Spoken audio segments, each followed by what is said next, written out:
You are watching Grace Television.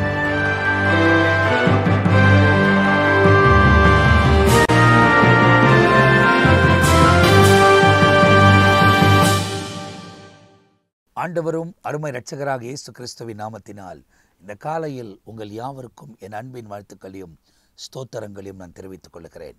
தேவனுடைய பெரிதான கிருபையால் இயேசுவோடு கூட பேசுவோம் வாருங்கள் என்ற இன்னொரு பகுதியில் உங்களை சந்திப்பதிலே நான் மிகுந்த மகிழ்ச்சி அடைகிறேன். தொடர்ந்து ஒவ்வொரு நாள் கால வேளையிலும் வசனத்தை உங்களோடு கூட இணைந்து தியானிப்பது என்னுடைய வாழ்க்கையிலே ஆசீர்வாதமாக இருக்கிறது. வசனங்களை வாசிக்க அதன் பலனை நமக்குள்ள பிரவேசிக்க வைக்கிறபடியால் அந்த வசனத்தின் பலன் நாள் முழுவதும் நடத்துகிறதை என்னால் உணர முடிகிறது. அப்படியே என்ன பலப்படுத்துகிற கிறிஸ்து உங்களையும் பலப்படுத்துவதற்கு அவர் சர்வ வல்லமை உள்ள தேவனாயிருக்கிறார். கடந்த நாளெல்லாம் கண்மணி போல காத்தார். இந்த புதிய நாளை தேவன் தந்திருக்கிறார். இந்த புதிய நாளில் ஆண்டவர் தான் நம்மை வழிநடத்தி கொண்டு போக வேண்டும். பலவிதமான போராட்டங்களுக்குள் இருக்கலாம், பிரச்சனைகளுக்குள் இருக்கலாம், நெருக்கங்களுக்குள் இருக்கலாம், வேதனைகளுக்குள்ள இருக்கலாம். ஆனாலும் இயேசுவை நீங்கள் நம்பும் போது இயேசு உங்கள் சூழ்நிலைகளை நிச்சயமாய் மாற்றுவதற்கு அவர் உண்மை உள்ள தேவனாக இருக்கிறார். அவர் தான் குறைகளை நிறைவாக்க முடியும். அவர் தான் உங்கள் துக்கத்தை சந்தோஷமாக மாற்ற முடியும்.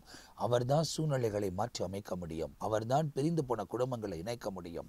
அவர் தான் சிதறடிக்கப்பட்ட பிள்ளைகளை மீண்டுமாய் இணைத்து நல் வழியில் நடத்த முடியும்.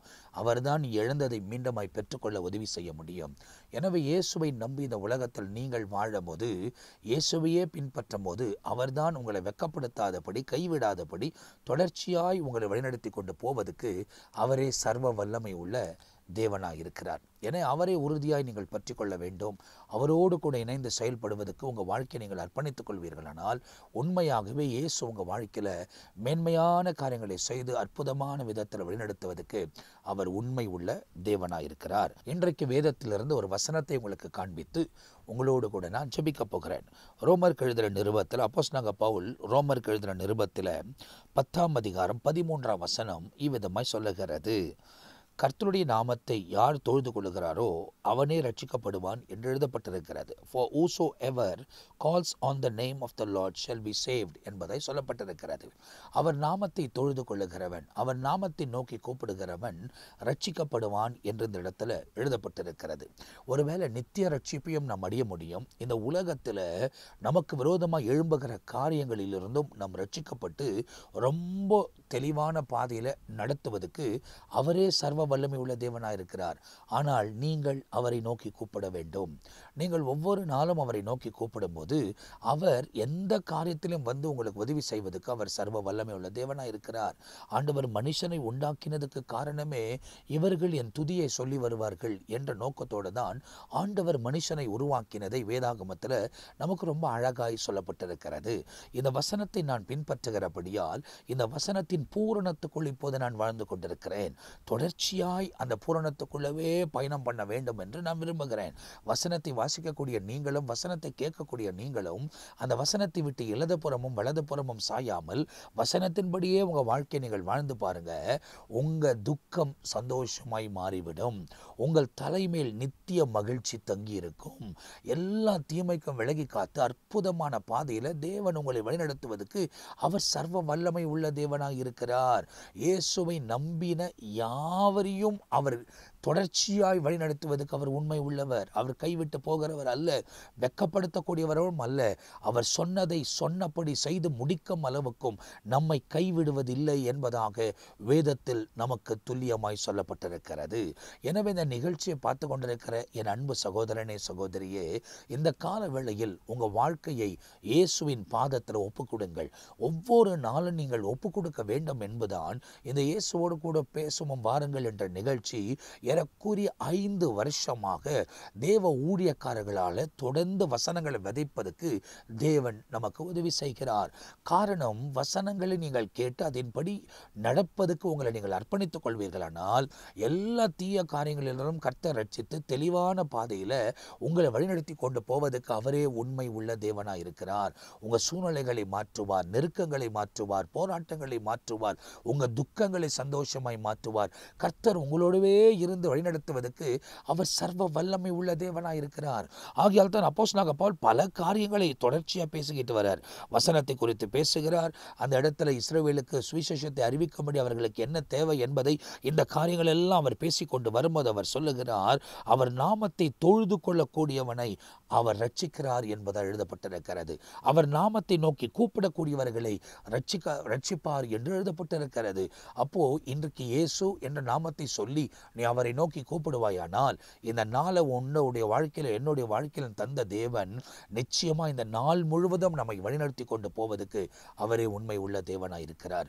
என்ன போராட்டம் இருந்தாலும் தேவன் மாத்திடுவார். என்ன போராட்டம் இருந்தாலும் அவர் உங்க வாழ்க்கையில் ஒரு அற்புதம் செஞ்சிருவார். ஆனால் நீங்க அவர் சமூகத்தில் ஒப்பு கொடுத்து ஜெபிக்க வேண்டும். அவர் சமூகத்தில் உங்களை அர்ப்பணித்துக் கொள்ள வேண்டும். அப்பா, இந்த நாள் முழுவதும் என்னை நடத்துங்க, என் மேலே இரக்கமாக இருங்க, கிருபையா இருங்க, தயவா இருங்க, நான் போராடுகிற போராட்டத்துக்கெல்லாம் என்னை விலகி காத்துக்கொள்ளுங்க அப்படின்னு சொல்லி நீங்க கேட்டு பாருங்க. நம்ம கேட்கிற ஒவ்வொரு காரியத்தையும் கவனத்தில் வைத்து அற்புதம் செய்கிற தேவன், நம்ம பெருமூச்சு அறிந்திருக்கிறவர். அவர் தம்முடைய கிருபைகளையும் தயவும் நம்முடைய வாழ்க்கையில விளங்க பண்ணி தெளிவான பாதையில நம்மை நடத்தி கொண்டு போவதற்கு அவரே உண்மை உள்ள தேவனாய் இருக்கிறார். வேதத்தில் திரளான சாட்சிகள் நமக்கு முன்பதாய் வைக்கப்பட்டிருக்கிறது. தன்னை நம்பின ஒவ்வொருவரையும் தேவன் வழிநடத்தினார் என்பதாக வேதத்தில் வாசிக்கும் போது அநேகருடைய வாழ்க்கையின் வரலாறை நம்மால் அறிந்து கொள்ள முடிகிறது. அவங்களுக்கெல்லாம் அற்புதம் செய்தவர் இன்றைக்கு உங்களோடு கூட பேசிக் கொண்டிருக்கிற என்னுடைய வாழ்க்கையில் அற்புதம் செய்து தொடர்ச்சியா என்னை நடத்தி வருகிறபடியால் தான் நான் பெற்ற நன்மைகளை நீங்களும் பெற வேண்டுமானால் நீங்கள் இயேசுவை பின்பற்ற வேண்டும் என்ற ஒரு செய்தியோடு கூட இந்த காலையில் கர்த்தர் உங்களோடு கூட பேசிக் கொண்டிருக்கிறார். அவர் எல்லாம் குறையும் நிறைவாக்க முடியும். நமக்கு விரோதமாக எழும்புகிற சகல தீய காரியங்களையும் கர்த்தர் நன்மையாய் மாற்றி அற்புதமான பாதையில தெளிவான விதத்தில் தேவன் நம்மை வழிநடத்தி கொண்டு போவதற்கு அவர் சர்வ வல்லமை உள்ள தேவனாய் இருக்கிறார். தனிப்பட்ட வாழ்க்கையின் காரணமாக இருக்கலாம், குடும்ப காரியமாக இருக்கலாம், பிள்ளைகளை குறித்து, கணவனை குறித்து, மனைவியை குறித்து, நண்பர்களை குறித்து, நீர் வேலை செய்து கொண்டிருக்கிற அலுவலகத்தை குறித்து, உலகத்தின் காரியங்களில் நீ சிக்கிக் கொண்டிருக்கிற காரியத்தில் விடுதலை வேண்டும் என்பதை குறித்த பல காரியத்தை இன்றைக்கு நீ காலையில் வைத்து சிந்தித்து யோசித்துக் கொண்டிருக்கலாம். எப்படிப்பட்ட காரியமானாலும் இயேசு உனக்கு ஒரு அற்புதம் செய்வார். இயேசு உன் சூழ்நிலைகளை மாற்றுவார். இந்த உலகத்தில் மாத்திரம் அவர் நன்மை செய்கிறவர் அல்ல, நித்திய ராஜ்யத்துக்குள்ளவும் பிரவேசிப்பதற்கு அவரே நமக்கு உதவி செய்ய அவரே சர்வ வல்லமுள்ள தேவனாய் இருக்கிறார். எனவே தேவனுடைய வசனத்தை கை கொண்டு தேவனுடைய வசனம் சொல்லுகிறபடி அவரை நோக்கி நாம் கூப்பிடும் போது அவர் நமக்கு உதவி செய்வதற்கு சர்வ வல்லமை உள்ளவர். வேதத்தில் யோசுபாத் என்ற ஒரு ராஜாவை குறித்து நாளாகமத்தில் நமக்கு சொல்லப்பட்டிருக்கிறது. அந்த 2 நாளாகமம் 20ஆம் அதிகாரத்தில் நீங்கள் வாசித்து பார்க்கும்போது இந்த யோசுபாத்தை குறித்து வேதத்தில் எழுதப்பட்டிருக்கிறது. அவனுக்கு விரோதமாய் 3 ராஜ்யங்கள் எழும்பி யுத்தம் செய்வதற்கு வரக்கூடிய அந்த காலத்தில் அவனுடைய போர் சேவகர்கள் எல்லாம் அந்த அளவுக்கு எண்ணிக்கையாய் இல்லை. ஏன்னா 3 ராஜ்யங்கள் அவனுக்கு விரோதமாய் எழும்பி வருகிறது. ஆகையால் இந்த யோசுபாத் என்ன செய்கிறார்? கர்த்தரை நாடுகிறார். ஜனங்கள் எல்லாம் வர வைத்து உபவாசம் பண்ணி தேவ சமூகத்தில் கர்த்தரை நோக்கி பார்த்து கர்த்தரை துதித்தார்கள். அப்போது கர்த்தரை துதித்து கொண்டே இருக்கும் போது பரிசுத்த ஆவியானவர் ஒருவர் மீது இறங்கினார். அவன் எழுந்து தீர்க்க தரிசனம் உரைத்தான். யுத்தம் உங்களுக்குரியதல்ல, யுத்தம் கர்த்தருடையது. நீங்கள் இந்த இசை வாசிக்கக்கூடிய கருவிகளை கொண்டு போய் அந்த இடத்தில் முன்புறத்தில் நிற்க வைத்து நீங்கள் கர்த்தரை ஆராதியுங்கள், கர்த்தர் யுத்தத்தை பார்த்து கொள்வார் என்பதாக அந்த இடத்தில் அறிவுறுத்தப்பட்டது. அந்தபடியே நம்பிக்கையோடு விசுவாசத்தோடு கூட அவன் ஆயுதங்களோடு கூட போகாமல் இசை வாசிக்கிற கருவிகளோடு கூட போய் அந்த இடத்துல 3 ராஜ்யங்கள் விரோதமாக எழும்பி வந்த அவர்களுக்கு எதிராய் அவன் நின்று வாசிக்க தொடங்கி தேவனை துதித்து ஆராதிக்கும் போது எதிரிகள் தங்களுக்குள்ளவே குழப்பம் வந்து அடித்துக்கொண்டு அவர்களே சிதறடித்துக் கொண்டு இங்கு வந்து சேராமலே அவர்கள் ஓடி போனதாக வேதத்தில் எழுதப்பட்டிருக்கிற காரியங்கள் உண்டு. பலவிதமான சூழ்நிலைகள் நடுவிலே கர்த்தரை நோக்கி கூப்பிட்டவர்கள் எல்லாம் எவ்வளோ நன்மைகளை பெற்றார்கள் என்று வேதத்தில் நமக்கு சொல்லப்பட்டிருக்கிறது. இன்றைக்கு ஆண்டவர் நம்மை பார்த்து சொல்லுகிறார், நீங்கள் அவரை நோக்கி கூப்பிடும் போது உங்க காரியங்கள் எதுவாக இருந்தாலும், எத்தனை பேர் உங்களுக்கு விரோதமாக எழும்பி நின்றிருந்தாலும் அவர்கள் நடுவிலே உங்களுக்கு ஜெயம் கொடுப்பதற்கு அவர் சர்வ வல்லமை உள்ள தேவனாயிருக்கிறார். எனவே எனவே இந்த நாள் முழுவதும் கர்த்தருடைய சமூகத்தில் அர்ப்பணித்துக் கொள்ளுங்கள். இயேசு உங்கள் வாழ்க்கையில் அற்புதமான காரியங்களை செய்வதற்கு அவரே சர்வ வல்லமையுள்ளவராயிருக்கிறார். நாம் உங்களுக்காக ஜெபிக்க போகிறேன். என்னோடு கூட சேர்ந்து ஜெபியுங்கள். நாம் ஜெபிக்கலாம். நல்ல பிதாவே, இந்த காலையில் இந்த நிகழ்ச்சியை பார்த்து கொண்டிருக்கிற ஒவ்வொருவருக்காக நான் ஜெபிக்கிறேன்ப்பா. பரிசுத்த ஆவியானவர் உம்முடைய வல்லமைகளின் பிரசனத்தை விளங்க பண்ணி தொடர்ந்து இவர்கள் முன்னேறி கடந்து போக உதவி செய்ய வேண்டுமா நான் ஜெபிக்கிறேன். எல்லா குறைகளும் நீக்கி நிறைவாக்குங்க. அவங்க எந்த காரியத்துக்காக உம்மை நோக்கி கூப்பிடுகிறாங்களோ அந்த காரியத்தில் ஒரு அற்புதம் செய்து தொடர்ந்து வசனத்தோடு இணைந்து பரிசுத்தமாய் வாழ்வதற்கு நீர் உதவி செய்ய வேண்டுமா நான் ஜெபிக்கிறேன். தீய வழிகளெல்லாம் விட்டு விலக கர்த்தர் கிருபை தாரும். அதுக்காக எடுக்கிற முயற்சிகளை கர்த்தர் ஆதரித்து ஒரு அற்புதம் செய்ய வேண்டுமா நாங்கள் ஜெபிக்கிறோம்ப்பா. எது நிமித்தமாய் இவர்களுக்கு துக்கம் ஏற்பட்டிருக்கிறதோ அந்த துக்கம் நீங்கி போக, எப்படிப்பட்ட பிரச்சனையானாலும் அந்த பிரச்சனைகளுக்கு விலகி காத்து அற்புதமான விதத்தில் இவர்களை நடத்த வேண்டுமா நான் ஜெபிக்கிறேன். உங்க திரு பிரசனத்தில் திரு கரத்திலேயே இந்த நாள் முழுவதும் இவர்களை ஒப்புக் கொடுக்கிறேன். நீரே பொறுப்படுத்தி நீரே நடத்துங்க. இவர்கள் நிமித்தமாய் உம்முடைய நாம மகிமைப்படட்டும். எல்லாவற்றையும் தாழ்த்தி தாழ்மையோடு கூட உங்க பாதத்தில் சமர்ப்பிக்கிறோம். பொறுப்படுத்திக் கொள்ளும். உங்க நாம மகிமைப்படட்டும். எல்லா துதி கன மகிமை உமக்கே செலுத்துகிறோம். இயேசுவின் நாமத்தில் ஜெபிக்கிறோம் ஜீவனுள்ள நல்ல பிதாவே. ஆமேன், ஆமேன். பிரியமானவர்களே, இந்த நிகழ்ச்சி உங்களுக்கு ஆசீர்வாதமாக இருந்திருக்கும் என்று நான் நம்புகிறேன். ஒவ்வொரு நாளும் தேவனுடைய ஊழியக்காரர்கள் கர்த்தருடைய வார்த்தைகளை உங்களுக்கு வழங்கி கொண்டு வருகிறார்கள். வசனத்தை கேளுங்கள், வசனத்தின்படி வாழுங்கள், நல்ல நலமாய் இருங்கள்.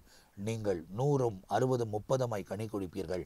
தேவன் பெரிய காரியங்களை செய்வார். அடுத்த பகுதியில் சந்திக்கிற வரை தற்போது நான் உங்ககிட்ட இருந்து விடை பெறுகிறேன். கர்த்தர் உங்களை ஆசீர்வதிப்பாராக. ஆமேன், ஆமேன்.